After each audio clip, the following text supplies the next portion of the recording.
مولانا محمد تقی عثمانی مد ذل العالی کاش چې دا خلک دغه شان دي احناف نه بیا وخوي. دا صفحہ 396 کی لکھی کہ اسی مفہوم کی روایت امام محمد نے بھی موطا میں باب التفسیر میں ذکر کی ہے. اس حدیث میں عصر و مغرب کے درمیانی وقت کو ظہر و عصر کے درمیانی وقت کے مقابلہ میں کم قرار دیا گیا ہے، اور یہ اسی وقت ممکن ہے جب کہ عصر کو مثلین پر مانا جائے. اگر مثل اول پر مانا جائے تو ما بعد العصر کی مدت ما بعد ظہر سے بڑھ جاتی ہے. لکه عربو کې چې حج عمره کړي که نه، نو د هغې د مازدیګر او د ماسپښین په منځ کې د مازدیګر او د ماښام په منځ کې ټایم ډېر اوږد دی، 2.5-3 غنټې. نو دی وایي چې دا عام خبره خدا را چې د ماسپښین او د مازدیګر منځ کې ټایم ډېر پکار دی او د مازدیګر او د ماښام په منځ کې ټایم لږ پکار دی. خلق دیں دا استدلال کی. وہ دیوئی مثلین پر ظہر کا وقت ختم ہونے کے سلسلہ میں عموماً احناف کی طرف سے بھی 3 دلیلیں پیش کی جاتی ہیں. تو ہمارے عبارت نہ رہا ماں تو خلق کر سے ہوئی گا نا ہوتا تو وہ سو ہے اس عبارت ہم. لیکن انصاف کی بات یہ ہے کہ ان میں سے کوئی حدیث بھی اوقات کی تحدید پر صریح نہیں ہے.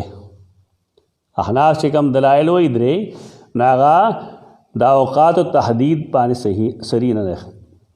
اس کے برخلاف حدیث جبریل میں صراحتاً پہلے دن عصر کی نماز مثل اول پر پڑھنے کا ذکر موجود ہے. عملی سے کم حدیث ہو نہ پائے کہ مثل اول مائے نماز دیگر منز دیں. اس لیے یہ حدیث جبریل کا مقابلہ نہیں کر سکتی. دا زما مرګره نه دی، زما تقي سے ملاقات هم نشه.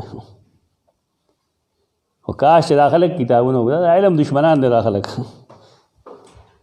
ته دې سړو کمال لای چې دی بے انصافي نه کوي. احناف دی لیکن بے انصافی نه کوي. زمونږ د لاسه احناف چې دی بے انصافي کوي. حدیث سره لوبې کوي، حدیث سره خلک لوبې نه کوي. اسی بنا پر بعض حنفیہ نے مثل اول واری روایت کو لیا ہے. بعض احناف و مذہب ده اور زمونږ تبلیغیان سے گئی دی ورته مثل سے وي عصر شافعي وي.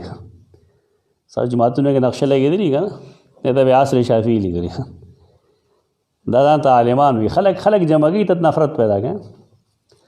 حدیث سے وي کما فی الدر المختار. در مختار کې هم دا لیکلي دي چې بعض احناف رائے دا ده. کتاب ما لیکلی استا مخکې ده. تو دې روایت نه دا استدلال کول کوم چې دا خلک دا درست نه دی، ځکه چې رسول الله صلی الله علیه وسلم ته کوم عملی مونځ ښودلی شوی دی نو پای کې د مازدیګر مونځ په اول وخت کې نو پته لګي ته بس وایي. اوس ته معتزلي وایي یا دې ورته منکر حدیث وایي. دا آسانه خبره، جواب چا نه ورځي یا ورته کافر ووایه بس خبره ختمه کړه. اوس هغه وخت ختم شوی، دا وخت نشته چې ته چا ته کافر ووایې که نه خلک به مړ کړي. دا الله فضل دی، خلک دماغ لري پوهېږي په خبره باندې.